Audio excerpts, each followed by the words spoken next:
Rejetée du couvent comme une coupable, rejetée par sa propre mère comme une honte, Naomi se retrouva seule, perdue entre Dieu et le monde. Les lourdes portes qui s'étaient refermées derrière elle claquaient encore dans sa mémoire comme une condamnation. Les mots de sa mère, froids et sans appel, « Tu nous as déshonorés », restaient gravés dans son cœur comme une cicatrice brûlante. Elle n'était plus ni fille du village, ni enfant du Seigneur. Elle était devenue une paria. C'est dans cette solitude glaçante que son heure arriva. La douleur fut brutale, déchirante, et personne n'était là pour la tenir par la main. Allongée sur une natte usée, dans une petite pièce éclairée par une lampe vacillante, Naomi mit au monde son enfant. Ses cris se mêlèrent au silence de la nuit, et son souffle haletant ressemblait à une prière sans mots. Quand enfin le bébé poussa son premier cri, une larme de soulagement coula sur la joue de Naomi. Mais ce cri, au lieu d'être accueilli par des chants de joie, devint le symbole d'une nouvelle malédiction. Au village, les langues se déchaînèrent. Les femmes chuchotaient, « Voilà l'enfant du péché ». Les hommes détournaient le regard avec mépris. On disait que ce bébé était la preuve vivante de la faiblesse de sa mère, l'incarnation de son erreur. Chaque fois que Naomi sortait, elle sentait les regards la transpercer comme des couteaux. Elle serrait son enfant contre sa poitrine, et les insultes fusaient, « Cet enfant est une malédiction ». Et pourtant, dans ce regard d'innocence, dans ses yeux grands ouverts sur le monde, Naomi voyait autre chose. L'enfant, fragile et pur, fixait le ciel comme s'il y cherchait une vérité invisible. Il n'avait pas choisi de naître dans la honte, et pourtant il dégageait une lumière silencieuse. Alors que tout autour d'elle criait condamnation, Naomi sentit au fond de son cœur une promesse. Peut-être que ce fils n'était pas la fin de sa vie, mais le commencement d'un chemin que personne n'imaginait. Chaque jour était une bataille. Naomi, autrefois vêtue de la robe blanche du couvent, n'avait plus qu'une tenue simple et usée, tachée par la poussière des ruelles. Le bébé attaché contre son dos, elle marchait dans le village la tête baissée. Mais où qu'elle passe, les murmures la poursuivaient, « Voilà la fille du péché, elle a trompé Dieu et les hommes ». Les regards pesaient plus que la faim qui la rongeait. Même les enfants l'imitaient, riant en montrant du doigt son fils. La pauvreté lui volait tout, sa dignité, son sommeil, et parfois même son espoir. Au marché, quand elle tendait la main pour un peu de nourriture, les commerçants détournaient les yeux ou répondaient sèchement, « Va demander à ton couvent ». On lui jetait parfois une épluchure, comme à un chien affamé. Elle sentait que la misère matérielle se doublait d'une condamnation invisible, personne ne voulait s'approcher d'elle, comme si elle portait une malédiction. Les femmes du village disaient, « Même son lait doit être impur ». Ces mots la transperçaient plus fort que la faim. Elle comprit alors que la vraie pauvreté n'était pas seulement le vide de son ventre, mais l'exil du cœur. La nuit, dans sa petite cabane faite de boue et de feuilles, Naomi s'effondrait. Elle pleurait en silence, berçant son fils pour l'endormir. Sa voix tremblait quand elle murmurait, « Pardonne-moi de t'avoir donné cette vie ». Elle revoyait les murs blancs du couvent et se demandait si Dieu l'écoutait encore. Ses rêves étaient peuplés de visages accusateurs, sa mère, la mère supérieure, les villageois. Elle avait l'impression que le monde entier la jugeait. Mais malgré cette honte écrasante, elle ne lâchait jamais son enfant. Dans ses bras, elle retrouvait une force fragile, comme un souffle de survie. Alors, chaque matin, elle décidait de se lever quand même. Elle attachait son enfant contre elle et sortait chercher du travail, même les tâches les plus humiliantes. Elle lavait le linge des autres, balayait les rues, portait des paniers trop lourds pour ses épaules maigres. On se moquait, la sainte fait la servante. Mais elle serrait les dents, préférant la sueur aux larmes. Sa pauvreté devenait sa croix, mais aussi son chemin. Elle choisissait de marcher, même blessée, plutôt que de se laisser mourir. Car si elle tombait, son fils tomberait avec elle. Un soir, alors qu'elle revenait épuisée, un groupe de jeunes la suivit en riant, « Nonne perdue. Nonne maudite ». Ils lançaient des cailloux à ses pieds, tandis qu'elle serrait son bébé contre sa poitrine. Ses jambes tremblaient, mais elle continua d'avancer, refusant de leur donner sa douleur en spectacle. Arrivée chez elle, elle s'écroula sur le sol en murmurant, « Seigneur, combien de temps encore ?» Son regard se posa sur son fils endormi. Dans ses yeux, elle trouva une réponse muette, tant qu'il respirerait, elle devrait continuer à se battre. La nuit tombait sur le village, et dans sa petite cabane de boue, Naomi berçait son enfant. Le feu s'éteignait peu à peu, et l'air humide glaçait ses os. Elle n'avait pas mangé depuis 2 jours, mais ses bras ne relâchaient pas le bébé. Ses yeux rougis fixaient le visage fragile qui dormait paisiblement, insensible au tumulte du monde. En elle, une lutte déchirante grondait. Devait-elle maudire cet enfant comme le faisaient les autres, ou l'aimer malgré tout? Alors que les murmures du village la condamnaient, son cœur, lui, commençait à prononcer une vérité différente. Un soir, alors qu'elle pleurait en silence, l'enfant ouvrit les yeux et la fixa longuement. Ce regard, simple et pur, pénétra son âme comme une lumière. Naomi comprit qu'il n'était pas responsable du rejet, des humiliations, des insultes. Il n'était pas la faute, il était la vie. Ses larmes se transformèrent en sourires tremblants. Elle murmura, « Tu n'es pas ma honte. Tu es ma raison. » Ce fut un tournant invisible, le poids de la malédiction imposée par le village commençait à s'effriter face à l'innocence désarmante de cet enfant. À partir de ce moment, Naomi sentit son cœur se réchauffer. Quand les voix cruelles disaient « Cet enfant est une punition », elle répondait en silence « Non, il est ma bénédiction. » Sa colère contre elle-même s'apaisait. Elle retrouvait des forces insoupçonnées chaque fois qu'elle entendait son fils rire ou babiller. Dans ses bras, elle découvrait une tendresse qu'elle croyait morte en elle. Elle comprit que Dieu pouvait encore l'écouter, non dans les chants du couvent, mais dans le souffle chaud de ce bébé endormi contre sa poitrine. Alors, elle fit une promesse. Elle leva son enfant vers le ciel nocturne et déclara d'une voix ferme, « Seigneur, même si le monde entier nous rejette, je ne l'abandonnerai jamais. » Ce vœu, elle le grava dans son âme comme une nouvelle vocation. Elle se mit à chanter pour lui des berceuses qu'elle inventait, transformant sa douleur en mélodie. Elle cousait des vêtements avec des morceaux de tissu donnés par charité, et chaque fil était un acte d'amour. Elle ne pouvait offrir richesse ni honneur, mais elle décida d'offrir la seule richesse qui restait, son cœur. Un soir, elle posa l'enfant sur sa poitrine et murmura, « Tu es mon secret, mon fardeau, mais aussi ma lumière. » Dans ses yeux brillait la détermination et la peur. Elle savait que le chemin serait long, que les rumeurs ne disparaîtraient pas du jour au lendemain. Mais désormais, elle ne marchait plus comme une femme écrasée, elle marchait comme une mère investie d'une mission. En caressant les cheveux de son fils, elle se fit une promesse qu'elle répéta jusqu'à s'endormir, « Je serai ton refuge, même si je dois me perdre pour toi. » Les jours passaient, rudes et répétitifs, mais un matin, tout changea. Naomi, encore alourdie par la fatigue et la faim, vit son fils esquisser son tout premier sourire. Ses petites lèvres s'étirèrent maladroitement, dévoilant une joie pure qu'aucun jugement ne pouvait ternir. Ce fut comme une gifle douce, un rappel qu'au milieu de la pauvreté, la vie savait encore produire de la lumière. Ce sourire fragile valait plus que les regards méprisants du village. Dans ses yeux, Naomi comprit que malgré ses cicatrices invisibles, elle avait une raison de tenir debout, protéger ce rire naissant. Quelques mois plus tard, l'enfant fit ses premiers pas. D'abord hésitant, vacillant, sur le sol en terre battue de leur cabane. Ses bras s'agitaient comme des ailes maladroites, et ses yeux pétillaient de fierté. Naomi, le cœur battant, retenait son souffle à chaque chute, mais elle riait entre 2 larmes. Chaque pas de l'enfant résonnait comme une victoire contre les voix qui les condamnaient. Là où le monde voyait une malédiction, elle voyait un miracle en mouvement. Ces gestes simples, un sourire, un pas, devenaient pour Naomi la preuve tangible qu'elle n'était pas seulement tombée, mais relevée. Naomi se surprenait à sourire de nouveau. Ses rires, longtemps éteints, renaissaient dans ces instants d'innocence partagée. Quand son fils lui tendait les bras en trébuchant, elle sentait sa poitrine se remplir d'une chaleur inconnue depuis des années. Sa honte et sa culpabilité ne disparaissaient pas, mais elles s'adoucissaient. Elle comprenait qu'aimer cet enfant était une rébellion contre le mépris du village. Chaque sourire échangé, chaque pas franchi devenait un cri silencieux, « Vous dites qu'il est une malédiction ? Regardez-le vivre. » Pour elle, son fils n'était plus seulement un enfant, il était sa victoire intime. Naomi prit alors une décision claire, ne plus laisser la douleur gouverner son quotidien. Elle choisit de célébrer chaque instant avec son fils. Elle conservait comme des trésors ses premiers sons, ses premières chutes, ses premiers rires.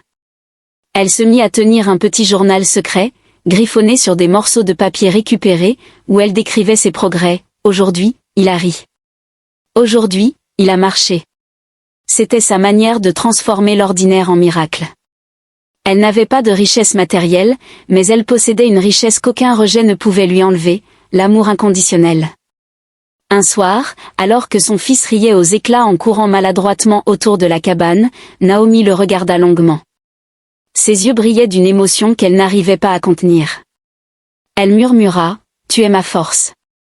Grâce à toi, je peux vivre. » Mais au même moment, un groupe de villageois passa devant la maison.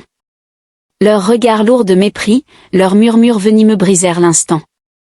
Naomi serra son enfant contre elle, le cœur battant. Elle comprit que, malgré ses victoires intimes, le combat contre le monde extérieur ne faisait que s'intensifier. Chaque fois que Naomi marchait dans les ruelles du village, son fils accroché à sa hanche, les murmures reprenaient, « Voilà l'enfant du péché. » Des rires étouffés accompagnaient leurs pas. Les femmes se détournaient, les hommes secouaient la tête avec dédain. Mais Naomi n'entendait plus ces voix comme avant. Là où le monde voyait une tache indélébile, elle voyait une lumière. Le rire cristallin de son fils couvrait le poison des langues. Ses yeux pétillants étaient pour elle des lampes au milieu des ténèbres. Le mépris du village ne faisait plus que renforcer la valeur de ce qu'elle avait en lui. Quand certains jetaient des pierres près de sa cabane en murmurant « Cet enfant attira la ruine », Naomi observait son fils ramasser un caillou pour le transformer en jouet. Sa capacité à rire de tout, à s'émerveiller d'un rien, devenait une leçon silencieuse. Un jour, il cueillit une fleur sauvage et la lui tendit en disant « Tiens, maman, c'est beau comme toi. » Naomi pleura, non de tristesse mais d'espérance. Dans cet enfant méprisé, elle découvrait une vérité, la valeur d'une vie ne dépend pas du regard des autres, mais de la lumière qu'elle porte en elle. La honte qui l'avait longtemps écrasée se transformait en fierté discrète. Elle savait que le village ne changerait pas d'avis facilement, mais elle avait cessé de vivre à travers leur jugement. Quand elle voyait son fils courir pieds nus dans la poussière, riant comme si le monde entier lui appartenait, Naomi retrouvait le courage de respirer. Elle se disait, « Il ne voit qu'une faute, moi je vois un miracle. » Ce contraste la nourrissait intérieurement. Dans un monde qui lui renvoyait l'ombre, elle découvrait dans son fils une lumière qui devenait sa résistance et sa raison d'avancer.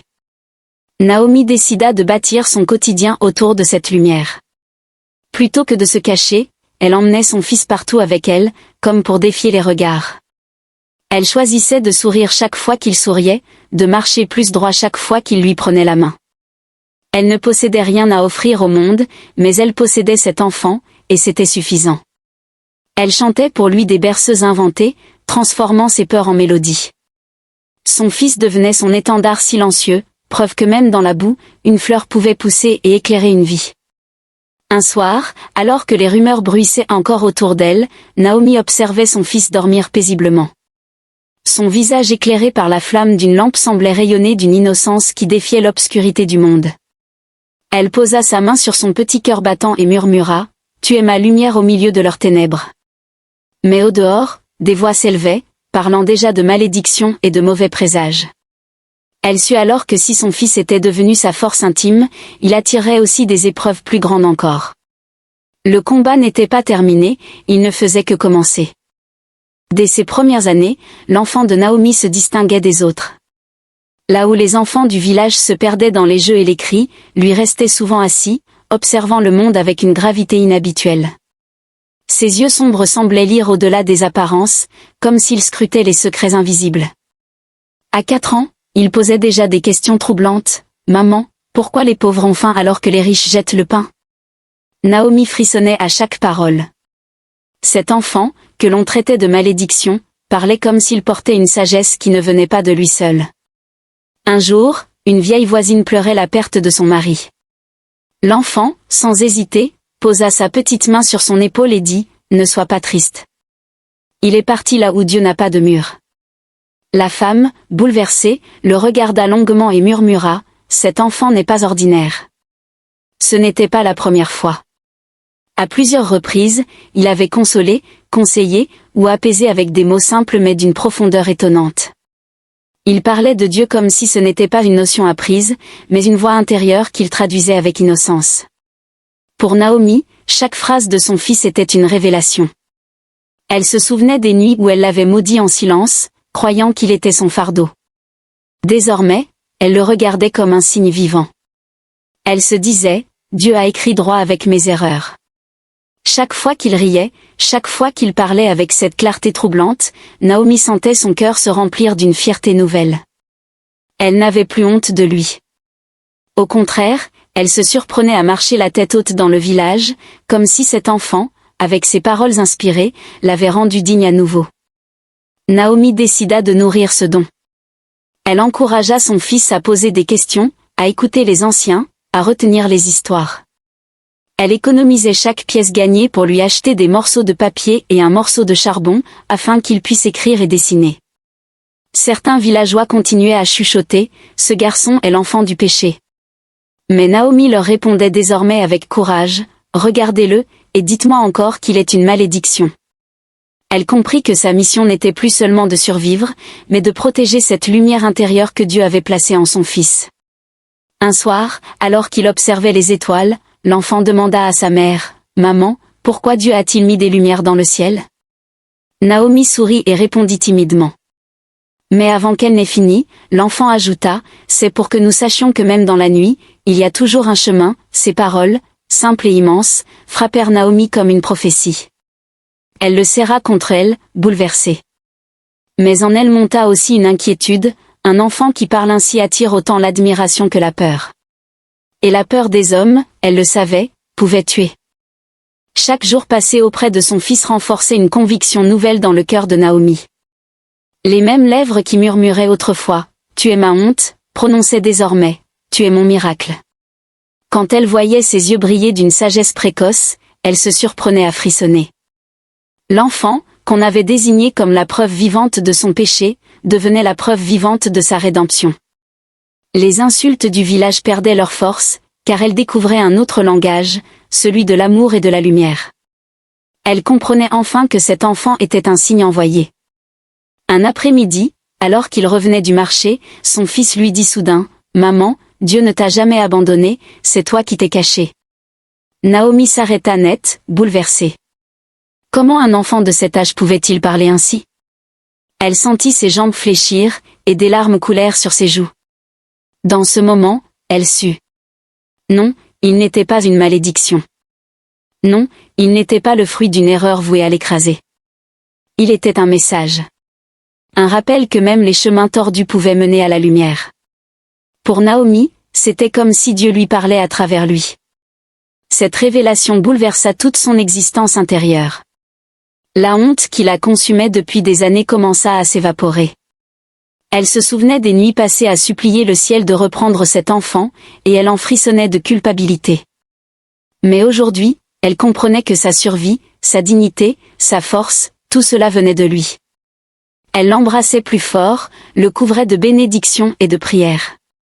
Elle lui répétait, « Tu es mon signe. Tu es ma réponse. » Pour la première fois depuis longtemps, Naomi sentit que Dieu n'était pas contre elle, mais qu'il avait toujours été avec elle. Naomi prit alors une décision ferme, elle ne laisserait plus personne l'appeler « l'enfant du péché ». Elle se promit de relever la tête et d'affirmer devant tous que son fils était un don.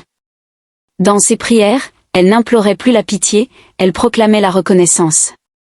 Elle racontait à son enfant les psaumes qu'elle avait appris au couvent, non plus comme des chaînes, mais comme des chants de liberté. Elle choisit de marcher chaque jour avec la certitude que Dieu avait transformé sa chute en témoignage. Son fils n'était pas une tache, il était sa couronne. Un soir, alors que le vent soufflait fort et que la cabane tremblait, Naomi serrait son fils contre elle. Elle lui murmura, « Tu n'es pas une malédiction, tu es ma bénédiction. » Et l'enfant, d'une voix douce, répondit, « Non maman, je suis la tienne, et celle du monde. » Ces mots, simples mais mystérieux, laissèrent Naomi sans voix. Elle sentit à la fois la joie et une inquiétude étrange, si son fils portait vraiment une mission, alors le monde ne tarderait pas à le remarquer. Et elle savait que la lumière attire toujours les ténèbres. Dans les ruelles du village, les insultes n'avaient pas cessé. Chaque fois que l'enfant de Naomi passait, on murmurait, « Voilà l'enfant du péché. » Certains crachaient à terre, d'autres faisaient le signe de croix comme pour conjurer le mal. Même les enfants l'évitaient, comme si son ombre portait une malédiction. Naomi serrait les poings, mais restait silencieuse.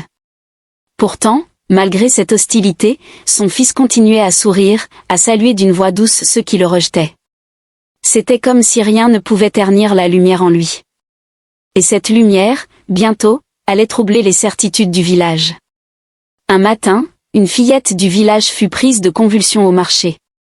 Les femmes criaient, les hommes ne savaient que faire. L'enfant de Naomi s'approcha calmement, posa sa petite main sur le front de la fillette et murmura, « N'aie pas peur, Dieu est plus grand que la douleur. » Peu après, la fillette se calma, son souffle redevint régulier. Le silence tomba sur la foule. Pour la première fois, les regards ne portaient pas du mépris, mais de la stupeur. Certains chuchotaient, « Comment est-ce possible ?» D'autres murmuraient déjà, « Peut-être que Dieu est avec lui. » Naomi, bouleversée, retenait ses larmes. Elle savait que ce moment marquait un tournant. Cet enfant, rejeté par tous, venait de démontrer une force qui dépassait la logique. Mais en elle, un mélange de fierté et d'angoisse naissait. La fierté, parce que son fils brillait d'une lumière indéniable. L'angoisse, parce qu'elle savait que les miracles attirent autant la gratitude que la jalousie. Elle pensa, « Seigneur, protège-le. » Mais en voyant son fils sourire à la fillette guérie comme s'il n'avait rien fait d'extraordinaire, Naomi sentit qu'il était vraiment habité d'une mission qu'elle ne comprenait pas encore totalement. Les jours suivants, d'autres événements frappèrent les esprits. Un vieil homme fiévreux retrouva des forces après que l'enfant lui eut parlé. Une femme désespérée trouva consolation dans ses paroles. Chaque fois, l'enfant n'utilisait pas de grands gestes, mais de simples mots, de simples regards, qui touchaient profondément. Peu à peu, certains habitants commencèrent à douter de leur jugement. « Peut-être que nous avons eu tort, » disait-il à voix basse.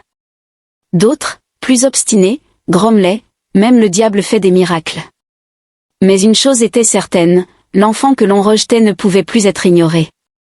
Un soir, alors que le soleil se couchait derrière les collines, Naomi aperçut plusieurs femmes du village qui venaient discrètement déposer des paniers devant sa cabane, un peu de farine, quelques fruits. Personne n'osait frapper ni parler, mais les gestes parlaient d'eux-mêmes. Naomi comprit que le vent commençait à tourner. Pourtant, elle savait aussi que cette transformation ne serait pas sans danger. Car si certains voyaient en son fils un signe de Dieu, d'autres le considéraient toujours comme une menace. Et dans les regards qui persistaient à le condamner, Naomi devinait déjà la tempête qui se préparait. Même après les premiers miracles de son fils, le rejet ne disparut pas totalement. Certains villageois se contentaient de sourire devant lui, mais derrière leur dos, ils chuchotaient encore, « N'oubliez pas, il reste l'enfant du péché. » Chaque mot retombait sur Naomi comme une pierre de plus. Elle sentait qu'aucun geste, aucune prière, aucun don de son fils ne suffirait à effacer cette marque. Elle se surprenait parfois à trembler de rage. Mais chaque fois qu'elle croisait les yeux lumineux de son fils, la colère se dissolvait. Car au milieu de cette douleur, il était sa raison. Un jour, alors qu'elle revenait du marché avec son fils, un homme lança, « Ton enfant n'effacera jamais ta honte. » Naomi, au lieu de fuir, s'arrêta. Elle sentit une force nouvelle l'envahir. Elle regarda cet homme droit dans les yeux et répondit calmement, « Si vous refusez de le voir comme un don, moi je le verrai jusqu'à mon dernier souffle comme ma bénédiction. » Les passants se figèrent. Ce fut la première fois qu'elle osa défier publiquement le jugement. Ce moment marqua en elle une rupture, elle ne subirait plus en silence, elle choisirait de se battre. Cette révolte intérieure fut une libération. La honte qui l'avait consumée pendant des années perdit de son emprise. Elle comprit que le mépris des autres ne définissait pas son avenir ni celui de son fils. Certes, les paroles blessantes continuaient à circuler, mais elles ne l'écrasaient plus. Naomi commença à se dire, « Je ne peux pas changer leur cœur, mais je peux forger le sien. » Son rôle n'était plus de survivre passivement, mais de construire activement une vie pour son enfant. Elle sentait que son fils avait une mission, et elle, une responsabilité, l'accompagner jusqu'au bout. Naomi se mit alors à multiplier les efforts. Elle accepta des travaux éreintants, allant chercher de l'eau à plusieurs kilomètres, travaillant au champ des autres, lavant le linge au bord de la rivière. Elle économisait chaque pièce pour payer les cahiers et les livres de son fils. Chaque goutte de sueur devenait une offrande silencieuse pour son avenir. Les gens riaient, elle rêve trop grand, son fils restera un enfant du péché. Mais Naomi, le dos courbé et les mains calleuses, répétait en elle-même, « Vous verrez. Un jour, il sera plus que vos insultes. » Un soir, après une journée harassante, Naomi s'agenouilla près de son fils endormi. Elle posa sa main sur sa poitrine et murmura, « Tout ce que j'endure, c'est pour toi. Tu iras plus loin que moi. Tu seras plus grand que ma honte. » Elle sentit son cœur battre plus fort, comme une réponse silencieuse. Mais derrière la cabane, des voix d'hommes discutaient encore, « Cet enfant attire trop l'attention. » Naomi frissonna. Elle comprit qu'en choisissant de se battre pour son fils, elle affrontait un danger nouveau, celui de ceux qui craignent la lumière parce qu'elle dérange leurs ténèbres. Dès son entrée à l'école, l'enfant de Naomi surprit tout le monde. Là où d'autres luttaient avec les lettres et les chiffres, lui semblait déjà les connaître, comme si ses mains et son esprit avaient été préparés d'avance. Ses professeurs disaient, « Cet enfant apprend plus vite que tous les autres. » Les camarades, d'abord moqueurs, commencèrent à l'écouter avec respect. Mais au-delà de son intelligence, c'était sa sagesse qui frappait. Quand un camarade tombait, il était le premier à tendre la main. Quand un conflit éclatait, ses paroles calmaient les esprits. Il brillait comme une étoile inattendue. Naomi assistait à ces scènes le cœur gonflé. Chaque fois que son fils ramenait ses cahiers remplis d'éloges, elle pensait, « Voilà la réponse à toutes mes larmes. » Mais ce qui la bouleversait le plus, ce n'était pas seulement son intelligence. Un jour, alors que l'instituteur posait une question sur l'avenir, il déclara calmement, « Je veux servir Dieu. » La classe éclata de rire, mais lui resta immobile, son regard assuré. À ce moment-là, Naomi comprit que sa destinée ne se limiterait pas aux livres et aux diplômes. Il portait un appel plus grand, une mission intérieure. Le cœur de Naomi se serra à ces mots. Elle se souvenait encore du couvent, de la robe qui l'avait emprisonnée, de la vocation qu'on lui avait imposée. Elle avait craint que la foi devienne pour son fils la même prison. Mais en le regardant parler, elle comprit que ce n'était pas une obligation, c'était un choix. Sa voix, son regard, sa sérénité respiraient une conviction sincère. Elle pleura en silence, cette fois non de honte, mais de gratitude. Elle se dit, ce que j'ai subi par contrainte, il le vit par conviction. Et c'est cela, la vraie foi. Naomi décida alors de soutenir ce chemin coûte que coûte. Elle travailla encore plus dur, vendant ses maigres récoltes pour payer ses études religieuses. L'enfant grandit en suivant la voie de la théologie et de la prière. Devenu jeune homme, il portait l'habit de prêtre avec dignité, non comme une robe imposée, mais comme une tunique choisie. Quand il prêchait, le silence régnait dans l'église, ses paroles simples touchaient les cœurs, ses gestes inspiraient la paix. Le village qu'il avait autrefois maudit venait désormais écouter celui qu'il appelait « le Fils de la grâce ». Un dimanche, après un sermon qui fit pleurer plus d'un ancien, Naomi le regarda s'avancer vers l'autel, ses mains levées vers le ciel. Son fils, autrefois appelé Malédiction, était devenu le guide spirituel de tout un peuple. Mais en elle, une question restait suspendue, « Seigneur, pourquoi l'avoir fait passer par la honte pour arriver jusqu'ici ?» Elle n'eut pas de réponse. Mais quand elle vit les villageois s'agenouiller devant son fils, elle sut que l'histoire n'était pas finie. Car la lumière attire toujours plus loin et parfois, elle met encore en danger ceux qui la portent. Le même village qui jadis jetait des pierres sur Naomi et son fils commençait désormais à se rassembler chaque dimanche pour écouter ses sermons. Les mêmes langues qui disaient « Enfant du péché » murmuraient maintenant « Dieu l'a choisi ». Les bancs de l'église étaient pleins, et même ceux qui n'osaient pas entrer restaient debout à l'extérieur pour entendre ses paroles. Le mépris se transformait lentement en admiration. Chaque visage qu'il avait autrefois jugé se levait aujourd'hui vers lui avec respect. Le rejet devenait révérence. Le silence moqueur se changeait en prière fervente. Un jour, lors d'une grande cérémonie, l'enfant devenu prêtre imposa ses mains sur un vieillard malade. L'homme se releva avec plus de force qu'il n'en avait depuis des années. Le village entier en parla, « Il est béni, il est oint ». Les rumeurs, autrefois armes contre lui, devinrent instruments de sa renommée. Là où Naomi baissait autrefois les yeux dans la honte, elle pouvait désormais marcher dans les rues, la tête haute, saluée par ceux qui l'avaient méprisée. Le nom de son fils circulait au-delà du village. Il n'était plus l'enfant rejeté, il devenait un guide respecté. Naomi observait cette transformation avec des larmes mêlées de joie et de douleur. Elle se souvenait encore des insultes, des humiliations, des nuits de misère. Chaque accolade reçue par son fils, chaque mot d'admiration des villageois réveillait en elle la mémoire de leur cruauté passée. Mais elle choisissait de ne pas nourrir la rancune. Elle se disait, si Dieu a changé leur cœur, qui suis-je pour m'y opposer? Dans son cœur, une fierté immense grandissait, son fils n'était pas seulement son salut personnel, il devenait l'honneur retrouvé de toute une lignée. Le prêtre, autrefois moqué, fut invité à bénir les mariages, les récoltes et même les nouvelles maisons. Les habitants lui offraient de la nourriture, des cadeaux, et venaient chercher ses conseils pour leurs décisions. Son autorité grandissait, mais il restait humble, rappelant toujours, ce n'est pas moi, c'est Dieu qui agit. Naomi, voyant cela, décida de se tenir à ses côtés en toute occasion. Elle participait aux prières, soutenait les femmes du village, et offrait son témoignage, j'ai cru que j'avais enfanté une malédiction, mais Dieu m'avait confié une bénédiction.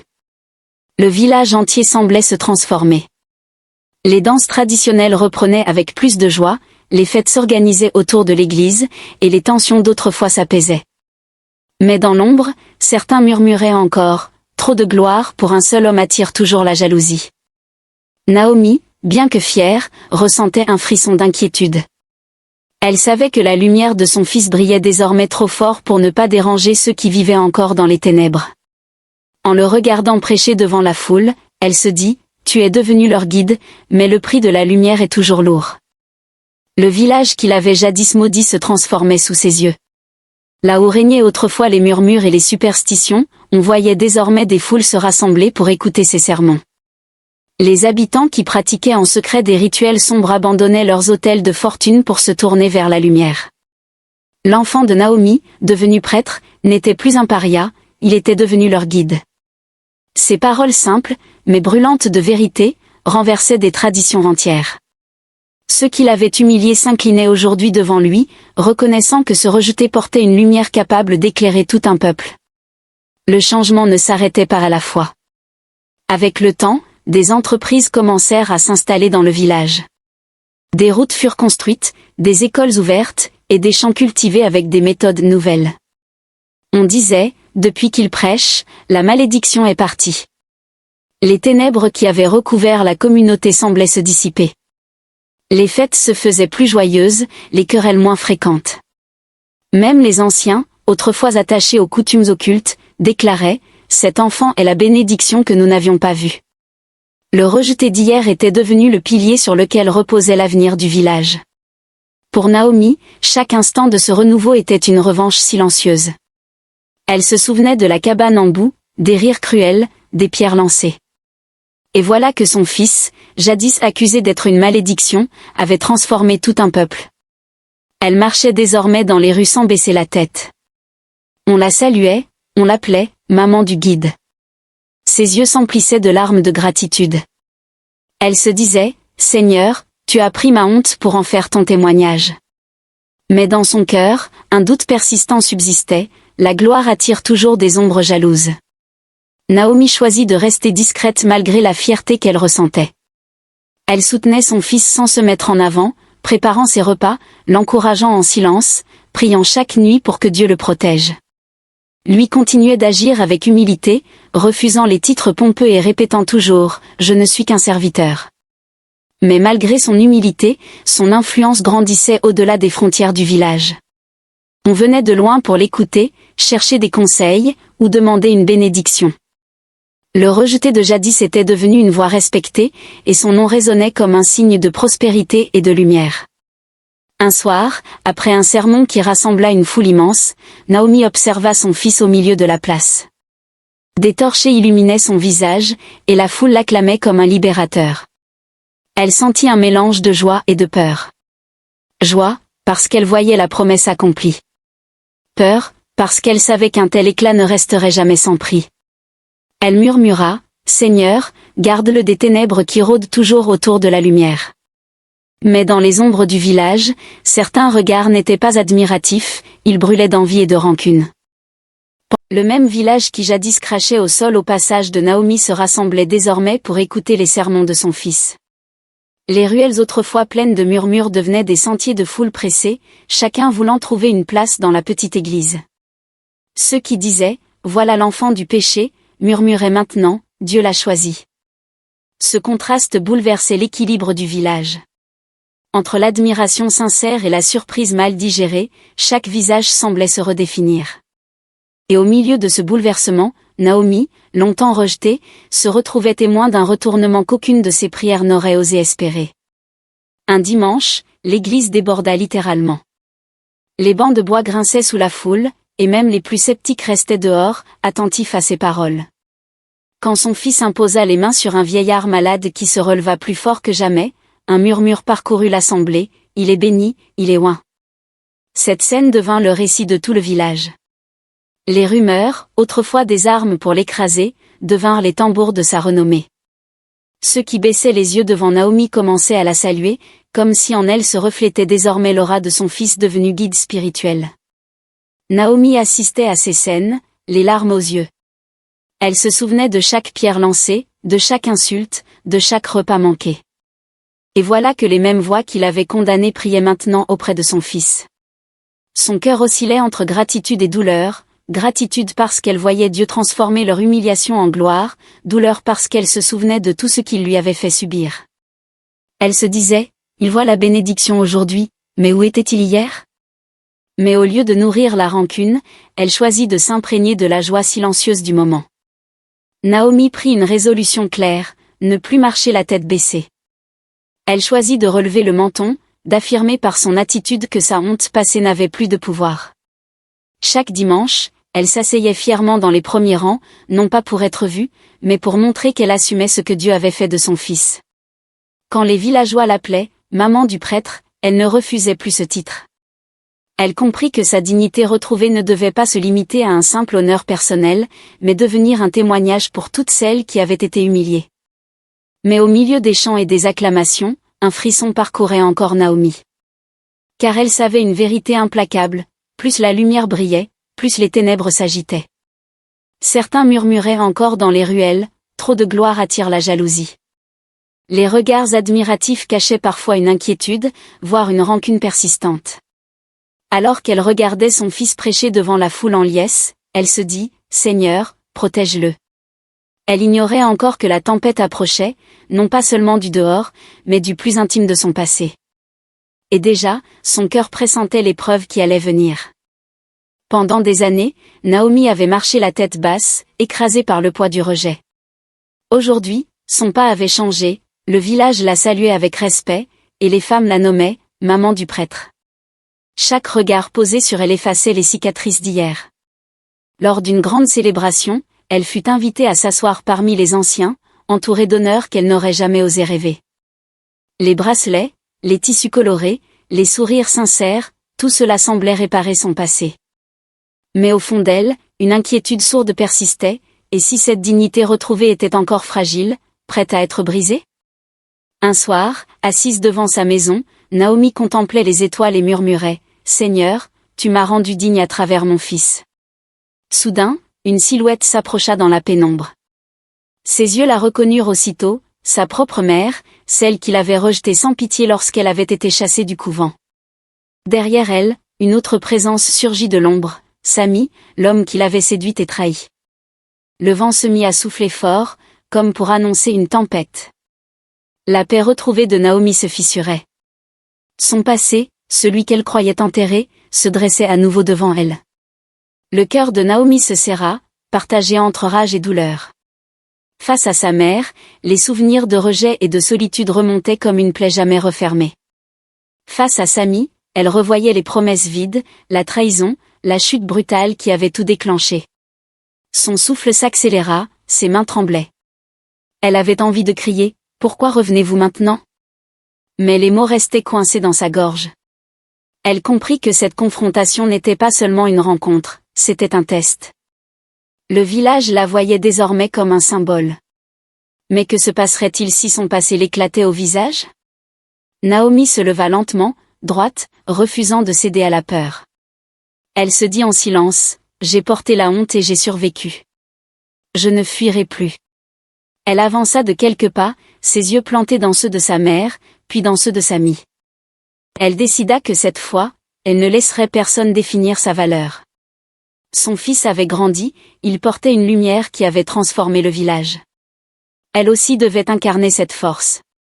Elle inspira profondément et se prépara à parler, consciente que chaque mot serait un affrontement, non seulement avec eux, mais avec elle-même. Un silence lourd s'installa, seulement brisé par le vent qui faisait claquer les volets. Sa mère baissa légèrement les yeux, comme hésitante, tandis que Sami esquissa un sourire froid, presque provocateur. Naomi sentit que le moment décisif approchait. Allait-elle pardonner ou condamner, accueillir ou repousser? Les habitants, intrigués, commencèrent à se rapprocher discrètement, comme si le village entier pressentait une scène cruciale. Naomi leva la tête et serra les poings. Sa dignité était mise à l'épreuve par ceux qui l'avaient détruite. Et dans ce face-à-face tendu, une seule chose était certaine, l'histoire n'était pas encore terminée. La place du village était plongée dans un silence inhabituel. Devant sa maison, Naomi faisait face à deux fantômes vivants, sa mère et Sami. Les torchers éclairaient leurs visages, marqués par le temps mais encore porteurs des blessures anciennes. Le peuple, intrigué, se rassemblait peu à peu en cercle, comme pour assister à un jugement. Le souffle du vent soulevait les pagnes et faisait trembler les flammes. Naomi sentait la tension monter, chaque regard braqué sur elle. Son cœur battait à tout rompre, mais elle tenait debout. Elle savait, ce soir, son passé et son présent allaient s'entrechoquer.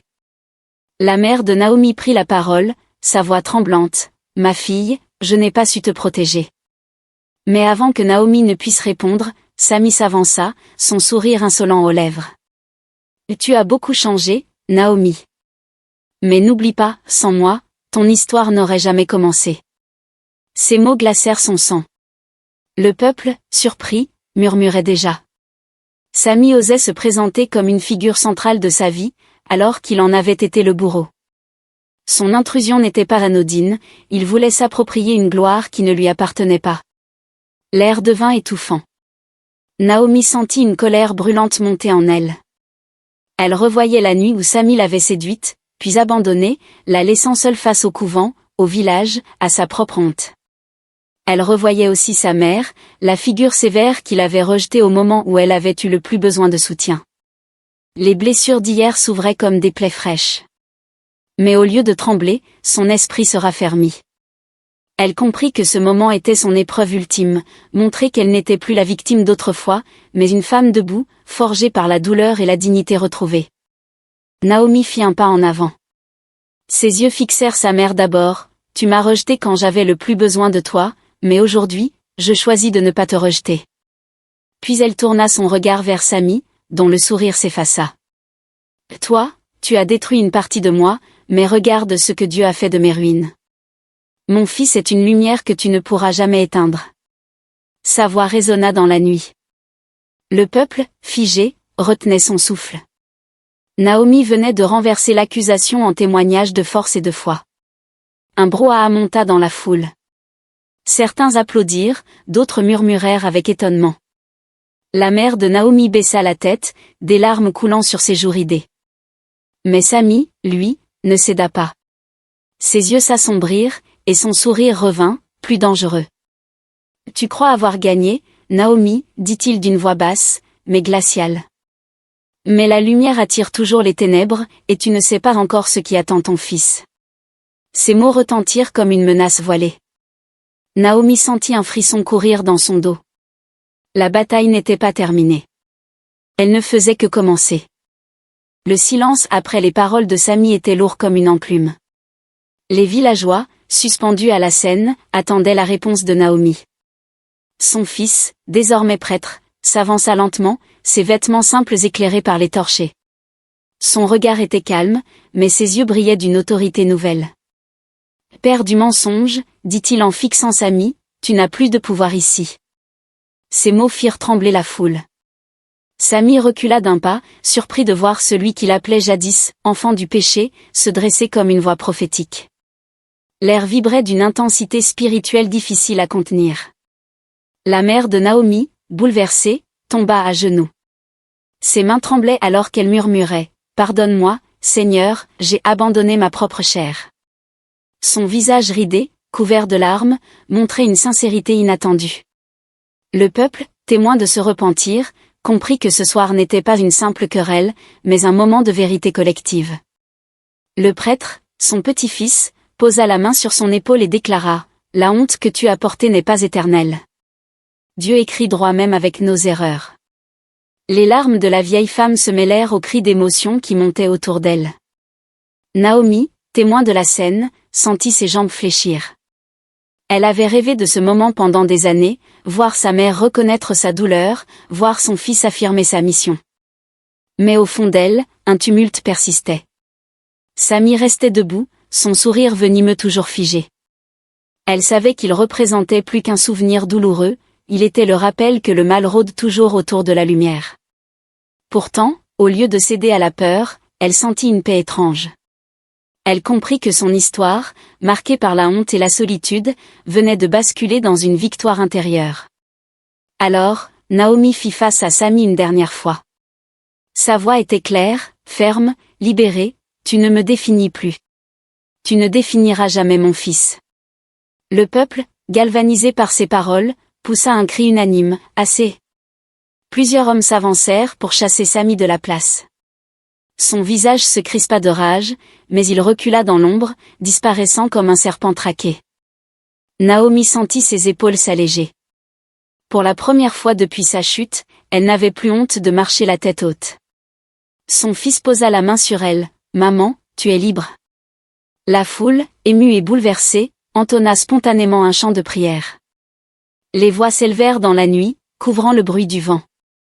Naomi, les yeux tournés vers les étoiles, murmura « Seigneur, tu as pris ma honte et tu en as fait ton témoignage. » Mais au milieu des chants, un doute subsistait.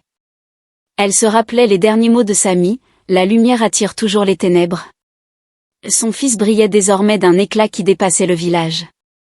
Et Naomi savait, au fond d'elle, que ce chemin de lumière serait aussi un chemin de lutte.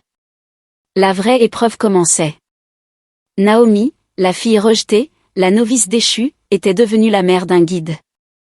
Son chemin avait traversé la honte, la solitude, les insultes et les larmes. Elle avait cru que son fils était une malédiction, mais il s'était révélé être la plus grande bénédiction de sa vie. Le rejet du couvent, la condamnation du village, l'abandon de sa propre mère, tout cela avait été le terreau de sa renaissance.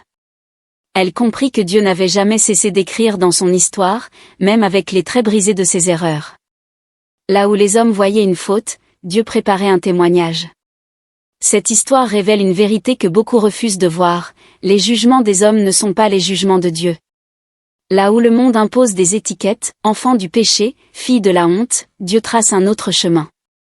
Une vocation imposée peut écraser, mais une vocation choisie élève. Naomi avait été contrainte au silence du couvent, mais c'est dans les cris de son fils qu'elle a découvert la vraie liberté. Le plan de Dieu ne s'arrête pas aux chutes, il s'accomplit même au travers d'elles, transformant la poussière en lumière.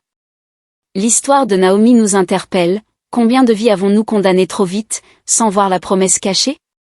Combien de personnes traitons-nous comme des malédictions, alors qu'elles portent en elles des bénédictions déguisées? Le rejet ne détruit pas celui qui garde la foi, il le forge. La vraie dignité ne vient pas des regards, mais de la mission que Dieu confie. Chaque larme, chaque humiliation peut devenir le socle d'une résurrection. Ce récit n'est pas seulement celui de Naomi, c'est celui de tout cœur qui a cru que sa vie était finie, alors qu'elle ne faisait que commencer. On dit que chaque soir, Naomi s'asseyait encore devant sa maison, levant les yeux vers les étoiles. Mais elle ne pleurait plus. Ses mains, usées par le travail, tenaient celles de son fils devenu guide spirituel. Le village, jadis cruel, chantait désormais autour d'eux des psaumes de gratitude. Dans l'air résonnait la victoire silencieuse d'une femme qui avait survécu à la honte et découvert la grâce. Son histoire s'éteint sur une image simple, une mère et son fils, debout, éclairés par la lumière des torchers et des étoiles. Et une vérité demeure, là où l'homme dit « fini », Dieu dit « recommence ». Voici, je fais une chose nouvelle, elle germe déjà, ne la voyez-vous pas? Ésaïe 43, 19. Ce verset résume toute l'histoire de Naomi. Ce que le monde appelait une malédiction, Dieu en a fait une œuvre nouvelle. Là où tout semblait mort, une vie est née. Là où tout paraissait brisé, une promesse a germé. Comme Naomi, chacun peut découvrir que ses erreurs ne sont pas une fin, mais le terrain d'une renaissance. Car la grâce de Dieu transforme les pierres du rejet en marche vers la dignité retrouvée.